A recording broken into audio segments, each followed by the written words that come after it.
And 3, 2.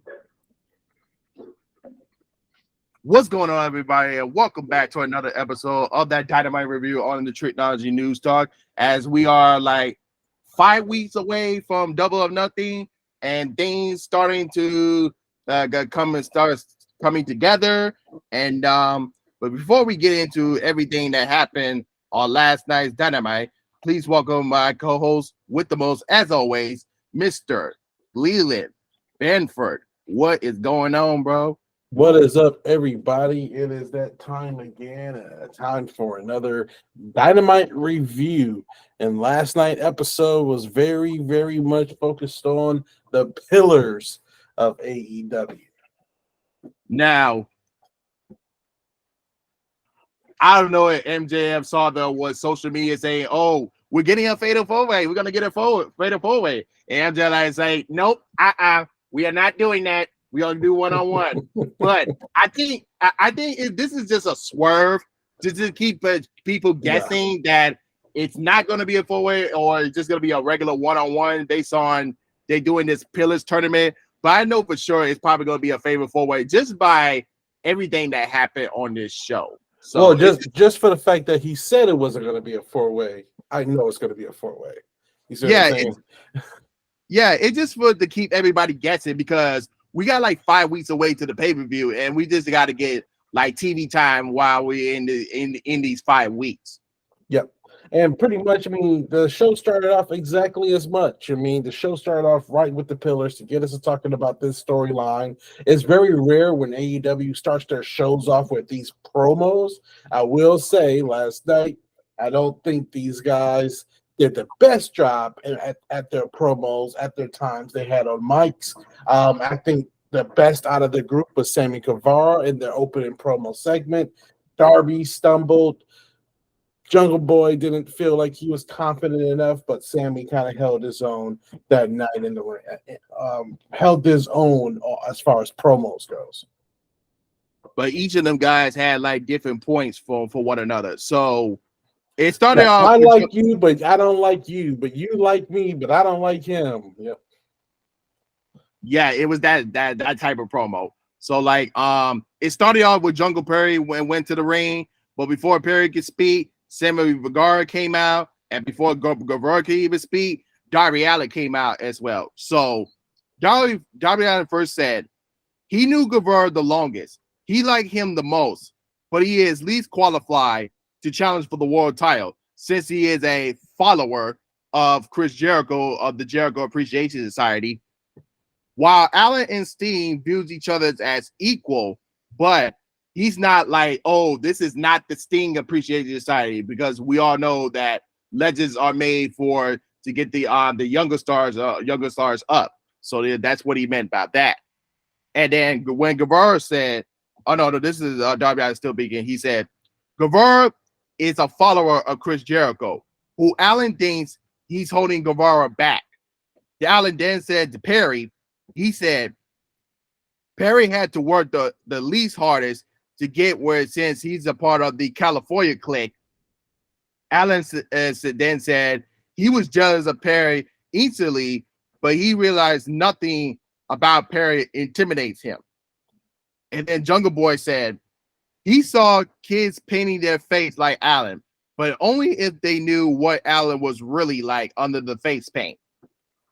Jungle Boy also then said AEW was Allin's second choice after failing as a skateboarder. Then Guevara was still relaxing in the corner, and then when Jungle Boy turned his eye to Sammy Guevara, who called him a dirtbag, but Jungle Boy respected Sammy Guevara for putting his body on the line all the time, but still, he's still a scumbag POS. And then Sammy Guevara come back and said, Jungle Boy hates MJF, but in reality, he is just like him. Guevara then said him and Darby Allin are two sides of a coin, risking everything that they made, while he said that Jungle Boy and MJF was the golden childs of AEW.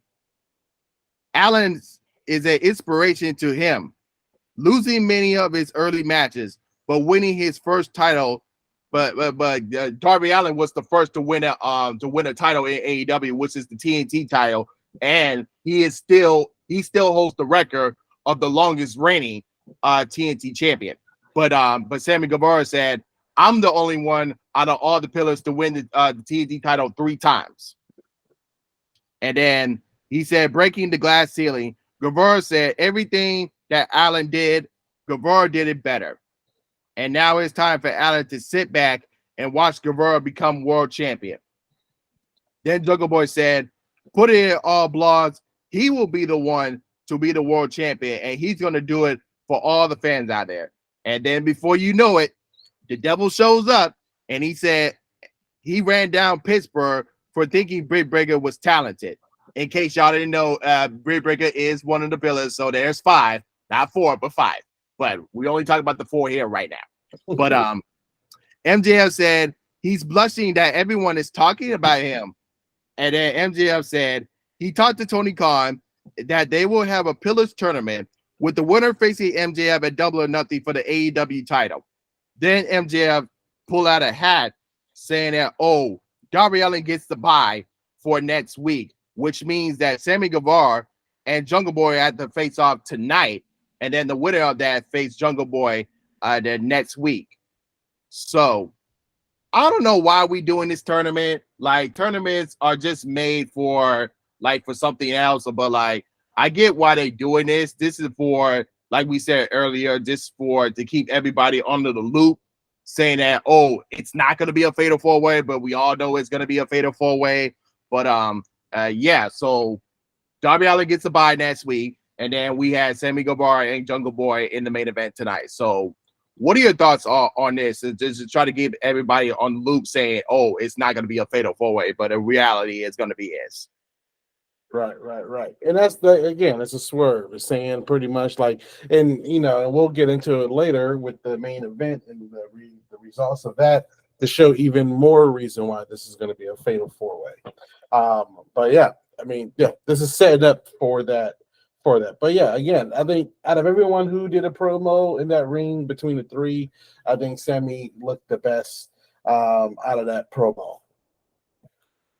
But again, looking forward to kind of seeing what pillar grows the most out of this campaign and out of this series. But we're gonna get into the rest of the show, and we're gonna come back to this, and I'm gonna get into my reasons why we should have a general manager on this show. It don't have to be Tony Khan specifically. He don't have to be on television all the time, but just to have somebody that's like under Tony Khan, but also can still make matches under him. So, yeah, but we'll get to that in a second. Why in the middle of the show and during the main event, and we're gonna explain that in a moment.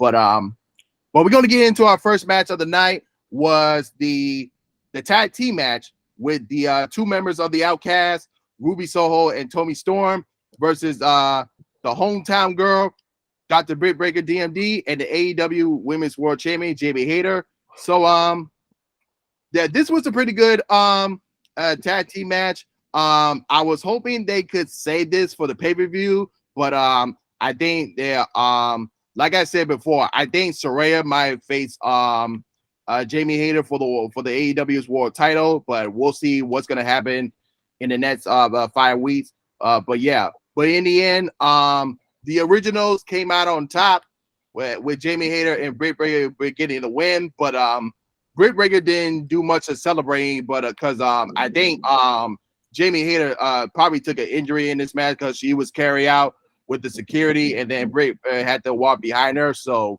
I don't know what happened there, but we don't need no more interim titles. We don't need that no more. Yeah, I'm hoping not. Also, quick cool moment when Saraya tried to take Britt Baker mom's terrible towel, and Britt Baker mom held on pretty strongly and didn't let it go. So, 1 for the mom, 0 for Saraya.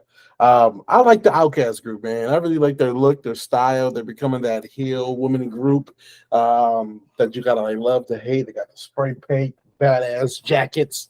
But yeah, I really like it out. Sorry, yeah, the big sneeze in the middle of that. But yeah, I'm really liking the Outcasts, man. I'm digging them. And then also, Tony Khan loves a hometown win. We see 2 hometown wins in this episode. Both of those people being from Pittsburgh. DMD is God in Pittsburgh, just like MJF is God in Long Island.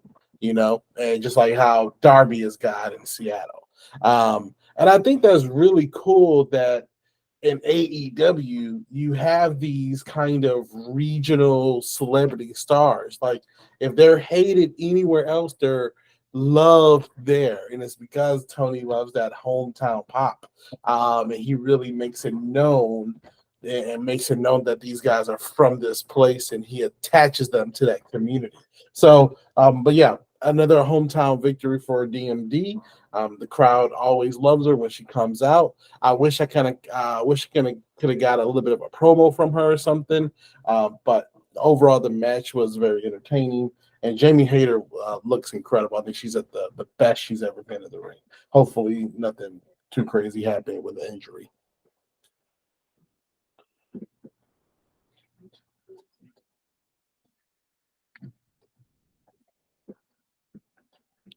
What was your favorite moment from that match?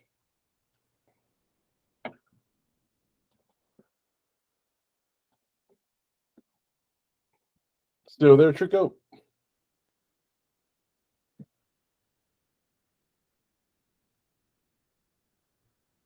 I would have to say everything was good except for that title shot botch. Yeah, a little of a botch there. Yeah, that was into that botch. But let me see. Okay, then after that, we go backstage with Wardlow, and then he was with Renee Paquette, and he said he once had a 4 horseman in his corner to help him out, to give him advice. So tonight he reached out to another horseman to help him even the playing field, since QT Marshall will be in Powerhouse Hobbs' corner. As our Anderson walked in, he said, Tony Blanchard is a smart guy who was one of the best checker players, but tonight they're playing chess. So we know that R. Anderson will be in Wardlow's quarter later on in the show. So yeah, we're gonna have an even playing field tonight. But R. Anderson wasn't the only one that helped out Wardlow tonight, and we'll get to more than that in a second. But the Elite returned, and they came out to issue a challenge to the Blackpool Combat Club. So it started out with Omega saying that the BCC were the 4 most respected wrestlers, and then they made his friends bleed, sent Dark Ellis to the hospital, and tried to put them on the shelf. Omega called out the BCC out quickly and said they need to settle this right now. But Bryan Danielson was on the screen calling them amateurs, saying, "Oh, you're getting this interview time, but you wasted our time with this." And then as nothing but ruse to get the Elite extracted long enough for John Moxley, Claudio Castagnoli, and Wheeler Yuta to attack the Elite behind. Then the whole brawl started, and then Nick Jackson cleared the barricade to attack Castagnoli, while Matt Jackson was hitting the lotion motion Northern Lights suplexes on Yuta, and Moxley had the rear naked choke on Omega, who turned to send Moxley spilling out in the front row in the lap of where Bitbreaker's family was at. And then Yuta cut off Matt's super kick by cracking in with that injured shoulder with the title belt. And then Castagnoli dropped Nick with a power bomb. Yuta briefly locked on the cattle Moxley on Matt as Moxley hit the Death Rider on Omega. This brought out Danielson from the back as the BCC surround Omega. Don Callis ran out from the chair from the back, and he saw what happened there. I was like, "Uh-oh, let me go get some help." And then he dropped the chair, ran away. Danielson said Omega is the most potential of all the Elite, but he doesn't want to reach that potential, and he needs to be gone and pull out another screwdriver, as he was about to do what he did to Heyman Adam Page. But Callis ran it from the back with Kosei Takeshita, and who was sprinting into the ring and fight out the BCC. And Omega recovered as he and Takeshita ran up everyone with Callis standing tall, raising their hands of both men. The Young Bucks joined in as Danielson was furious with Takeshita showing up as Takeshita had Danielson's back when he was feuding with MJF. Now, with that being said, I do believe, and I'm sticking to my gun here. I do believe that we will get a swerve with Dark Callis and to go there to Takeshita, as that they will be joining the Blackpool Combat Club. But I don't think it's gonna happen right now because they need to add in more filler within the 5 weeks towards Double or Nothing. I do believe we're gonna get another Anarchy and Arena match like we did last year with the Elite and the Blackpool Combat Club, and then after that, then we'll probably do Blood and Guts, and then that's when you could do the turn with Don Callis and Kosei Takeshita, and then that's when you bring in Heyman Adam Page back, and then Kenny Omega could call up from New Japan. He could call up Kota Ibushi to have out the Elite, and then you have your 5-on-5 for the Blood and Guts match. What do you think? Yeah, that's kind of what we saw. We saw this new, with Takashi coming in. We see that it's one more person, but that's 4 plus Hangman. That's 5. Yeah. Who was your choice for BEC? Who would be their 5th? Kota Ibushi. Yeah, I can see that as well. So with Forbidden Door and everything coming up, they're going to start seeing. We're starting to see it on Dark. We're starting to see more of the New Japan guys start to come, and that kind of happens around Forbidden Door season. So definitely, we're going to see these guys in Blood and Guts. Like, that is definitely being set up. I mean, with the Screwdriver, we're going to see the Screwdriver come back around. It's going to be a bloody match, and I think we're going to have these Japanese stars in there as well for this one that can definitely add a lot of value to the Blood and Guts matchup. This will be the first time where Jericho wouldn't be a part of Blood and Guts. So now the Elite get a chance, a different group of people get a chance to go in there. Be the second time for Mox and Claudio and the BEC. So let's see, the Blackpool Combat Club.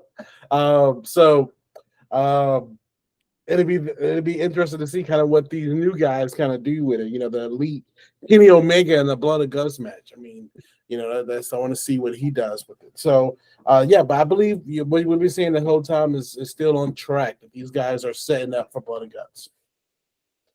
Yeah, absolutely. But what do you think of having another Anarchy and Arena match for Double or Nothing, just to get that filler time before Blood and Guts? Look, I love all those little gimmick matches they be doing, so I'm cool with all that. If that's what they want to do, I'll definitely be happy with that. So, but I think whoever they, if they do, I don't know if the arena match might work for this group, because the Blackpool Comic Club has come out very, very serious. The previous groups who've done it all kind of had that goofy kind of element to it. I mean, you think about Matt Hardy kind of coming into the match 3 different times. That's 3 different versions of himself. So I'm not sure about that. But, if they do start with just a typical 4-man, or 5 tag, kind of match, or if it starts as a 4 versus 4 kind of thing and then it expands to a 5 versus 5 type of thing, I can see how that will work. But I think that's going to happen at Double or Nothing because we need that filler time, especially Anarchy and Arena match. That's definitely the BCC's signature match because if you remember last year in the first half of that match, what they had with the Jericho Appreciation Society, they were playing John Moxley's music in the first half of the match. Mm-hmm. They were playing. That was actually pretty cool. Yeah, that was actually pretty cool. They were playing his music. They had it on repeat the whole time. But yeah, it's definitely an option, like who knows what they're really going to do, but it's definitely those options are available. I think There's some good stories coming in. I'm not gonna lie. Yesterday's episode of Dynamite felt a little kind of like all over the place, like kind of like a car wreck at certain areas. Like it just felt like it was just very sporadic, like almost like gave me WCW kind of flashbacks at times. So hopefully they can kind of tighten it up a little bit leading up to some of these big reviews they got going on.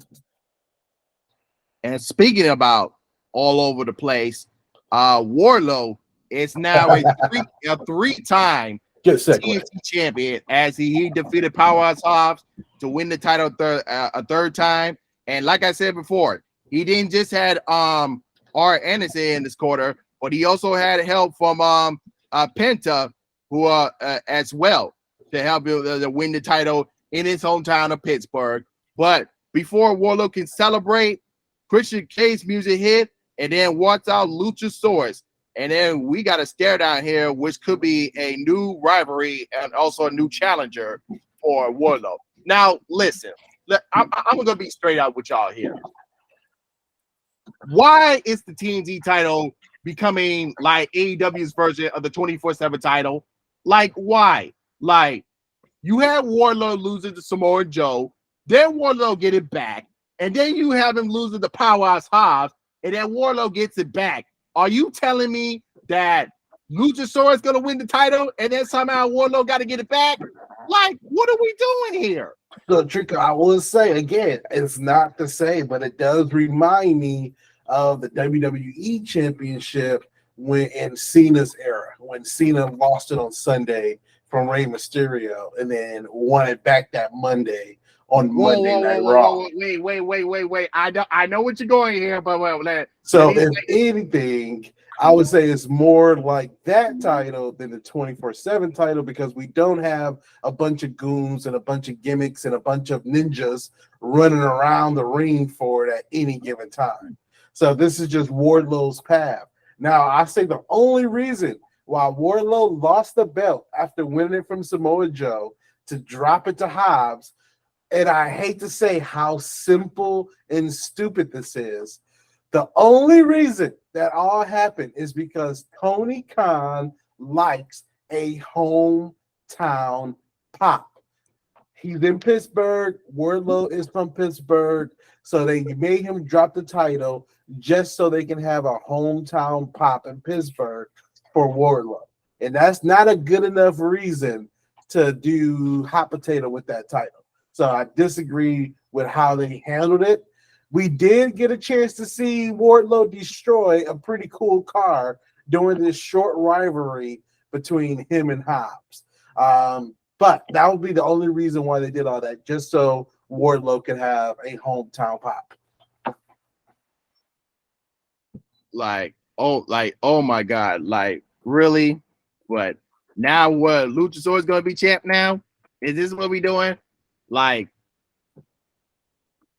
and who knows? Maybe Wardlow had a little slight injury or something he needed to recover from, or something happened. He needed to drop the belt real quick because he couldn't defend it, but they didn't want to make it like headline news. So we don't know what really happened, but I really do think it's because Tony Khan liked doing the hometown pop, and that's why Wardlow won last night. It was a nice little rivalry while it lasted. I wish Hobbs had it longer. I think they could have built some more prestige up if Hobbs had it. But let's see how long Wardlow has it now. They're going back and forth. I mean, Wardlow is now a 3-time TNT champion. And also, to kind of go back to my original point, if you want your company to feel like it's been around longer than it has been, put the title on somebody 3 or 4 times. And when people tune in, they're going to say a 3-time champion. They're going to make it seem like AEW has been around longer than it actually has been. Man. But we're gonna continue on with this because I have a lot to say, but we're gonna move on. But Renee Paquette tried to interview Sammy Guevara before his match with Jungle Boy, but MJF interrupts loudly and called him Genie Simpsons on meth. How much he sticks his tongue out. MJF wanted to pay off Guevara to get into the main event of Double or Nothing and take the fall, but Guevara refused. And MJF handed out a blank check, turned his back, and told Guevara to name his price. As Renee Paquette smirked, as MJF is blown away by the price that Guevara said, and he agrees to it and shaked his hand. And Guevara said, "Friends don't shake hands; they're hugs." So I got a question: how many zeros do you think Sammy put on that check? Few. I'm sure few. How many?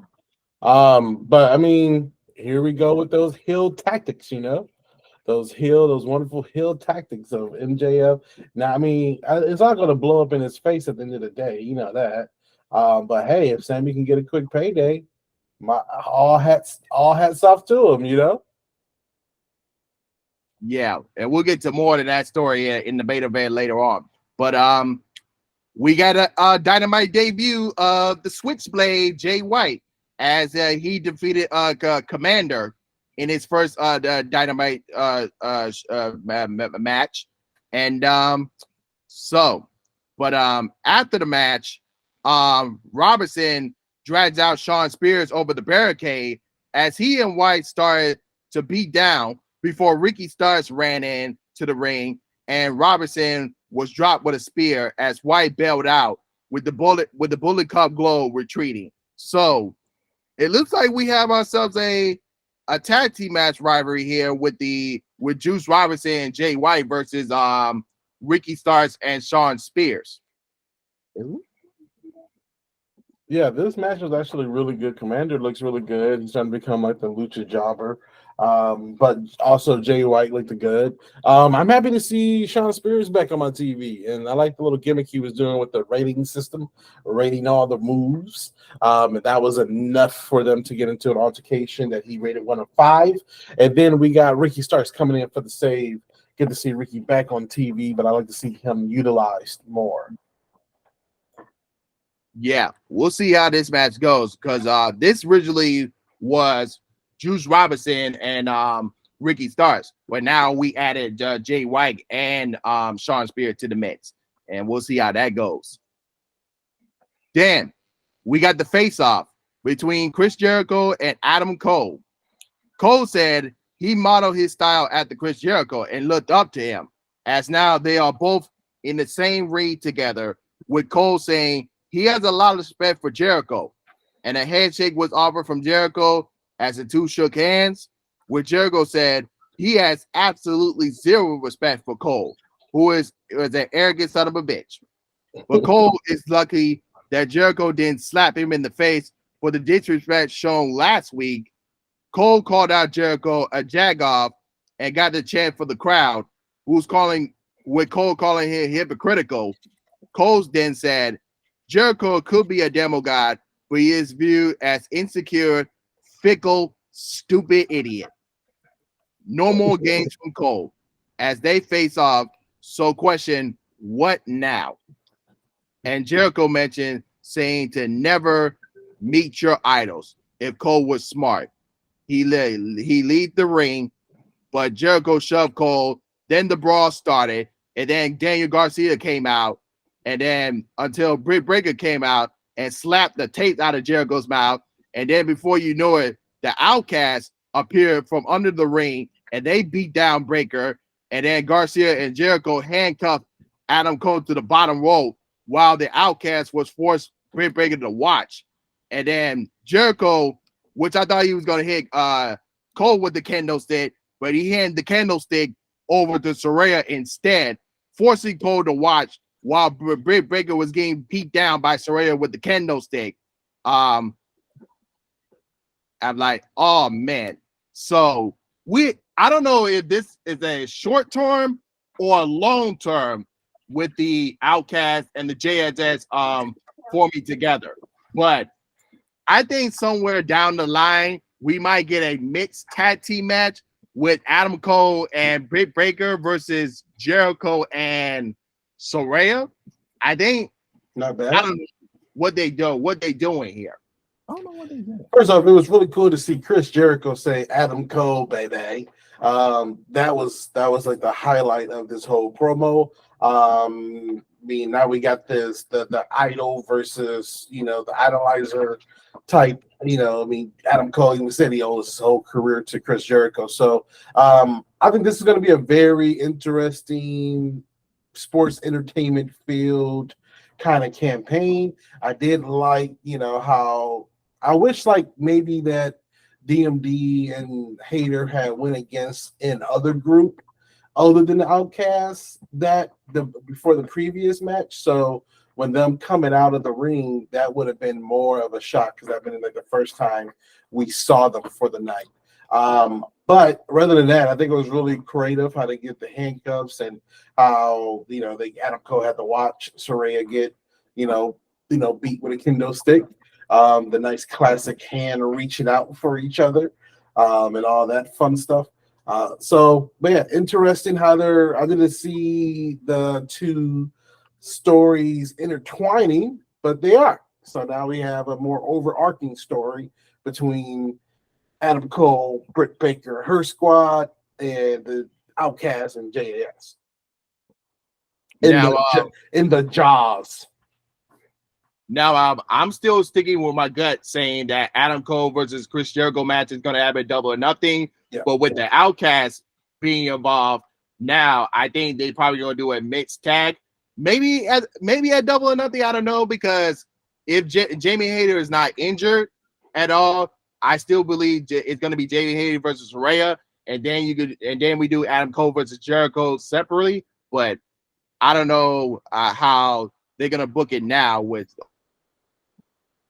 Yeah, hopefully Jamie's not injured too badly, because I would like to see a resolution to all of that.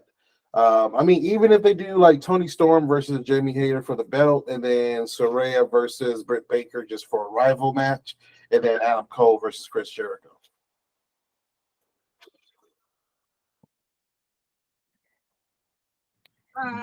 Yeah, so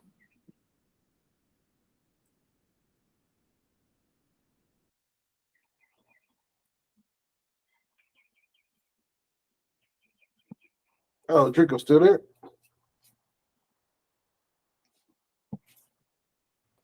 Okay, now we move on to the Hardys. Isaiah Cassidy and Hook took a video promo and talked about how Stokely and the Forum should keep their phones on to find out when their match at the Hardy compound will take place. And then Jeff said he will address the AEW fans for the first time since his return on Rampage this week. Yep, good to see Jeff back. I want to see Rampage just to see what he said. Honestly, I looked at the Rampage card, and that was the one thing that was like, other than him and Jay Cargill, I'd like to hear what he has to say, how he's going to address the AEW crowd. Yep. So I think the Hardy compound match. I think the Hardy compound match might take place at double or nothing, but we'll see. I think it might take place. Yeah, we would definitely see what happens, but like a good story coming on. I'm glad to see Matt has a chance to be with his brother again, and that was his whole plan. He had to do these crappy promos and crappy campaigns for a minute, so good to see him. The plan is back on track. Yeah, and then we got a 6-man tag team match with the Acclaim and Billy Gunn versus the Jericho Appreciation Society's Matt Menard, Angelo Parker, and Jake Hager. Now, on last week's Rampage, I wanted the Billy Gunn to cut Matt nipples off. That's how much I hate Matt Menard, seriously. But but sadly, my dreams did not come true. But my another dream came on yesterday as Billy Gunn snapped Angelo Parker's hair. I'm like, bro, you ain't cool. Snap that. I don't care. That's at least I was happy at the end with the Acclaim. Yeah, at least the Acclaim and Billy Gunn pick up the win tonight. That made me much happier. Yeah, crowd didn't seem too much into this. Crowd started to die out. I noticed the Pittsburgh crowd started to kind of die out a little early. They wasn't really hype, but the show did feel a little higgly-piggly yesterday. It felt like all over the place. Yeah, but and then before we get to the main event, we got our card hyping up Rampage this Friday with we got a AAA mega title defense. We got FTR Jay Lethal and Jeff Jarrett taking on Tony Nese, Josh Woods, Ari Daivari, and Slim J. Julie Hart takes on Kiera Hogan. John Moxley faces off against Christopher Daniels. And then we'll hear from the Hardys, Hook and Isaiah Cassidy. And also we'll hear from the TBS champion, Jade Cargill. And then also Jade Cargill will be defending her TBS title against Taya Valkyrie finally on Dynamite. And then Taya Valkyrie will finally make her Dynamite debut there. And then we have Darby Allin facing the winner of tonight's main event, but to see who will face MJF at Double or Nothing. And then that's where we get to the main event tonight. And with MJF's help, Sammy Guevara defeated Jungle Boy by a countout.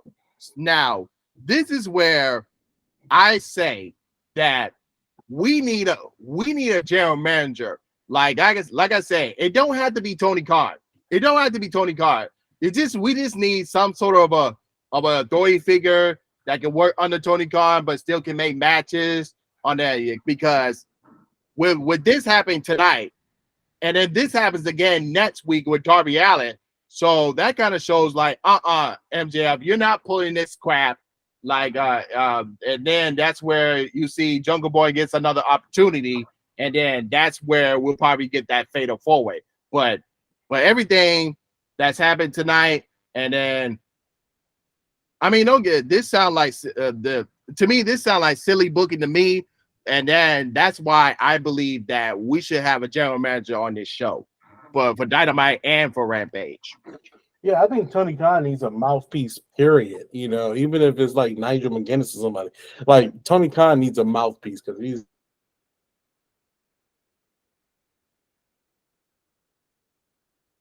a nice guy, but his mic skills, you know, I think he does better with the one-on-one interviews with reporters.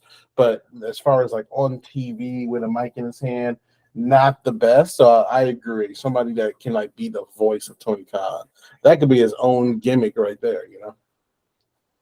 Yeah, but we'll see how next week's plays out. And if it happens again, then there's something got to be done. But I understand why they might be going with this. Like I said, this is a kill off filler time in the next 5 weeks to Double or Nothing. Like I said, we do believe it's still going to be a fatal four-way, but they're just playing off saying, oh, it's going to be one-on-one. But we'll see what happens next week. We'll see. Yeah, good classic wrestling booking going on here. Heels being heels, babyface being babyface. But the babyface will get their chance to, you know, say, no, we're doing this and all of that, and let's make it a fatal four-way. Yeah, absolutely. But yeah, and then 5 weeks, Memorial Day weekend. Get ready, y'all, because it's gonna be a crazy week. Because not only we have Double or Nothing, we have the Night of Champions pay-per-view, and then also the NXT's Battleground. So Memorial Day weekend is gonna be hectic. So get ready for that. But other than that, man, anything else you want to plug in before we wrap up? Nah, man, I think it was the last episode was a little bit of a all over the kind of place episode. It felt like a car wreck at times. Hopefully they can tighten it up. But yeah, I feel like certain producers have certain vibes to it. It's like I feel like whoever produced this show last night was not. It was just, I don't know, just felt like WCW back in the day. But the wrestling was good, but I think the story parts could have been handled better. Nothing to plug right now, man. Empathy is going through its paces, is going through color grade, is going through post audio, is going through music composition. So yeah, and actually tonight we're going to get a photo shoot for the official poster for Empathy. So we will have a new poster dropping very relatively soon. I'm thinking around like May 1st, we're going to drop the official poster for Empathy. So yeah, get ready for that release because it's coming soon. Yeah, just keep following the social media pages, and we'll keep you guys informed with everything that we do. So follow our social medias to keep up update with Empathy and everything. But other than that, he's Leland and I'm Trico, and we'll see y'all soon, y'all. Peace.